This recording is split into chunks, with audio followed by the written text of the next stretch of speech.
We are the sounds of the streets.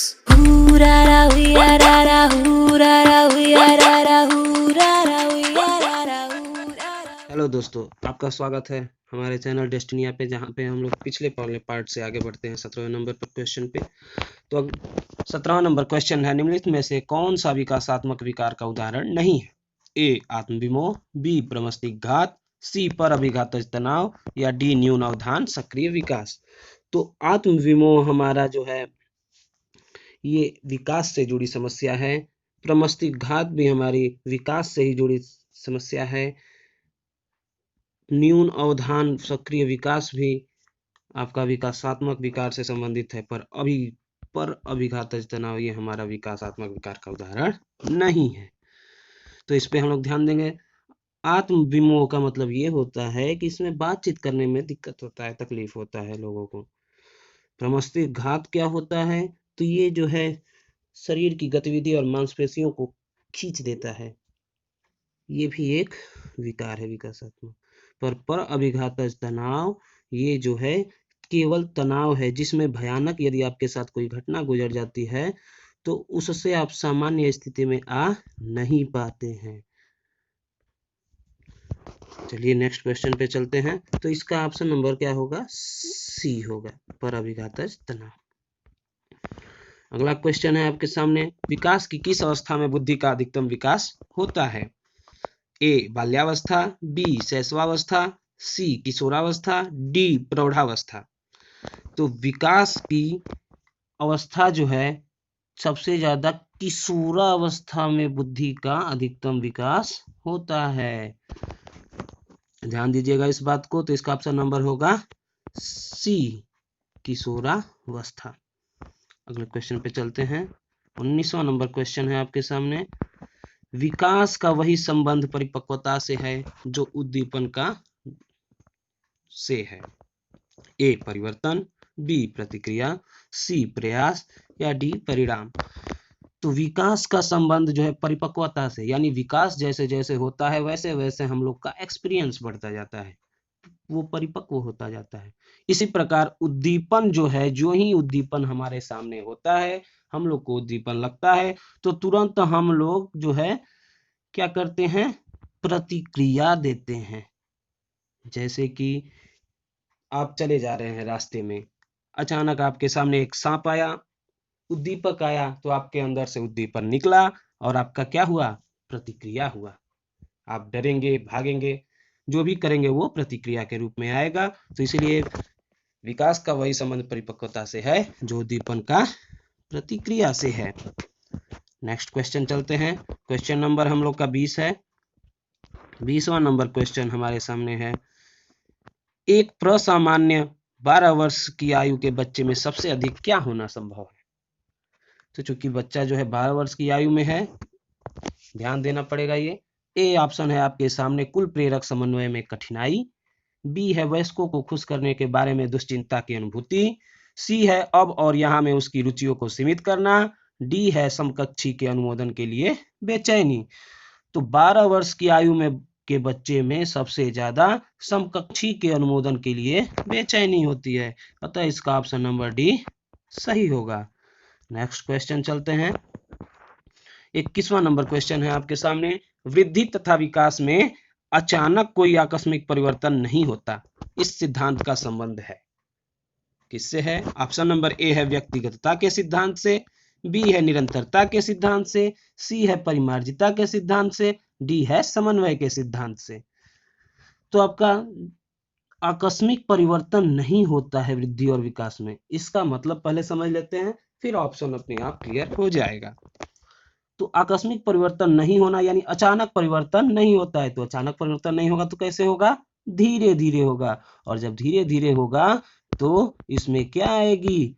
निरंतरता आएगी, और निरंतरता की वजह से इसका हो जाएगा ऑप्शन नंबर बी, निरंतरता के सिद्धांत से वृद्धि तथा विकास में अचानक कोई आकस्मिक परिवर्तन नहीं होता है, इसलिए इसका ऑप्शन नंबर बी सही होगा। नेक्स्ट क्वेश्चन चलते हैं हम लोग, क्वेश्चन नंबर 22।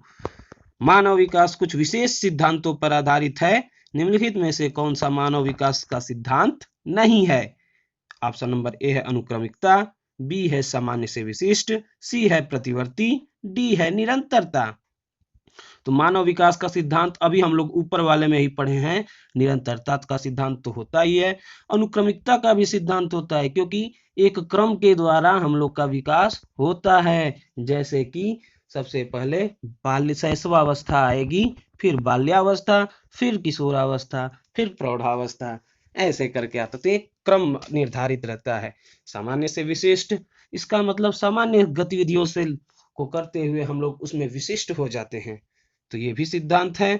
प्रतिवर्ती सिद्धांत जो है ये आपका ऑप्शन नंबर सी नहीं होगा, क्योंकि इसमें मानव विकास का सिद्धांत नहीं है पूछा है, तो इसलिए क्या होगा, प्रतिवर्ती का सिद्धांत मानव विकास का सिद्धांत नहीं है, अतः इसका ऑप्शन नंबर सी सही होगा। अगले क्वेश्चन पे चलते हैं। क्वेश्चन नंबर है हमारा 23। क्वेश्चन नंबर 23 है, एक बच्चे की वृद्धि और विकास के अध्ययन की सर्वाधिक अच्छी विधि कौन सी है? ए है मनोविश्लेषण विधि, बी है तुलनात्मक विधि, सी विकासीय विधि, डी सांख्यिकी विधि। तो बच्चे की वृद्धि और विकास के अध्ययन की सर्वाधिक अच्छी विधि, तो वृद्धि और विकास के सर्वाधिक अच्छी विधि हम लोग की होती है विकासीय विधि। कौन सी? विकासीय विधि, अतः इसका ऑप्शन नंबर सी सही होगा। अगले क्वेश्चन पे चलते हैं। क्वेश्चन नंबर हमारा है 24 नंबर क्वेश्चन है, अवधारणाओं का विकास मुख्य रूप से किस विकास का हिस्सा है? ए बौद्धिक विकास, बी शारीरिक विकास, सी सामाजिक विकास, डी संवेगात्मक विकास। तो चूंकि अवधारणा जो हम लोग का है वो हमेशा बुद्धि से संबंधित होता है, और बुद्धि से संबंधित होने के कारण इसका बौद्धिक विकास जो है होगा, इसलिए इसका ऑप्शन नंबर ए सही होगा। अगले क्वेश्चन पे चलते हैं। क्वेश्चन नंबर 25 क्वेश्चन है, बच्चे के विकास के सिद्धांतों को समझना शिक्षक की सहायता करता है। किसमें सहायता करता है? ऑप्शन नंबर ए है शिक्षार्थी की आर्थिक पृष्ठभूमि को पहचानने में, बी है शिक्षार्थियों को क्यों पढ़ना चाहिए या औचित्य स्थापित करने में, सी है शिक्षार्थियों की भिन्न अधिगम सहेली नहीं होगा, शैलियों होगा। यहाँ पे सहेली गलत हो गया है, यहाँ पे शैली होगा। तो शिक्षार्थियों की भिन्न अधिगम शैली को प्रभावी रूप से संबोधित करने में, और डी है शिक्षार्थी के सामाजिक स्तर को पहचानने में। तो इसमें कौन सा ऑप्शन सही होगा? तो शिक्षार्थियों की भिन्न अधिगम शैली को प्रभावी रूप से संबोधित करने में शिक्षक की सबसे अधिक सहायता करता है, क्योंकि भिन्न अधिगम शैली रहेगी तो क्या करेगा बालक अच्छे ढंग से उसको सीख लेगा। अगला क्वेश्चन है आपका 26 नंबर क्वेश्चन है, निम्नलिखित में से कौन सा कथन विकास और अधिगम के बीच संबंध को सर्वश्रेष्ठ रूप से जोड़ता है? ए अधिगम विकास के पीछे रहता है, अधिगम और विकास एक जटिल तरीके से अंतर संबंधित हैं, सी अधिगम विकास के पीछे रहता है, डी अधिगम और विकास समानार्थक परिभाषित शब्द हैं। तो इसमें ध्यान देना है कि अधिगम और विकास हमेशा साथ साथ चलते हैं, अतः वे जो है अधिगम और विकास जो है एक दूसरे से जटिल तरीके से अंतः संबंधित होते हैं, अतः इसका ऑप्शन नंबर बी सही होगा। नेक्स्ट क्वेश्चन पे चलते हैं। नेक्स्ट क्वेश्चन है हमारा 27 नंबर, और ये जो है आपका कथन है, कथन को ध्यान देना पड़ेगा। कथन है कि विकास के परिणाम स्वरूप नवीन विशेषताएं और नवीन योग्यताएं प्रकट होती हैं। यह कथन किसने दिया है? ए गैसेल, बी हरलाक, सी इवानोविच, डी स्किनर।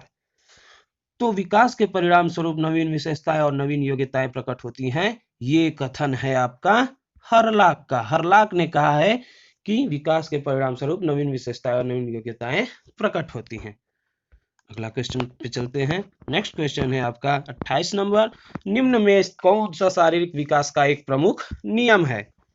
ए द्रुतगामी विकास का नियम, बी मानसिक विकास से भिन्नता का नियम, सी कल्पना और संवेग से संबंध का नियम, डी अनियमित विकास का नियम। तो सबसे प्रमुख शारीरिक विकास का नियम पूछ रहा है, और शारीरिक विकास से संबंधित है हमारा अनियमित विकास का नियम। ये हमारा क्या है? शारीरिक विकास का एक प्रमुख नियम है, अतः इसका ऑप्शन नंबर डी सही होगा। अगले क्वेश्चन पे चलते हैं। क्वेश्चन नंबर है हमारा 29 नंबर क्वेश्चन, ये भी एक कथन है कि शैशवावस्था द्वारा जीवन का पूरा क्रम निश्चित होता है। यह किसने कहा है? ए वाटसन ने, बी थॉर्नडाइक ने, सी एडलर ने, डी क्रो एंड क्रो ने। तो शैशवावस्था द्वारा जीवन का पूरा क्रम निश्चित होता है, ये जो है एडलर मनोवैज्ञानिक ने कहा है। अतः इसका ऑप्शन नंबर सी सही होगा। अगले क्वेश्चन पे चलते हैं। क्वेश्चन नंबर है हमारा आज का अंतिम क्वेश्चन है 30वां। पीएस आर्यन का पूरा नाम क्या है? ए शारीरिक संज्ञानात्मक तार्किक विकास, बी शारीरिक संज्ञानात्मक क्रमिक संख्या, सी समस्या समाधान तार्किकता व आंकिक क्षमता, डी समस्या समाधान क्रमिक और आंकिक क्षमता। आपको ध्यान देना पड़ेगा क्या है। तो इसका फुल फॉर्म होता है, पीएस आर्यन का फुल फॉर्म होता है problem solving reasoning and numerical capacity. इसका पूरा नाम होता है यही। तो इसके हिसाब से ऑप्शन नंबर आपका सी सही होगा, समस्या समाधान तार्किकता व आंकिक क्षमता। तो इस प्रकार से 30 क्वेश्चन नंबर का हमारा सेट पूरा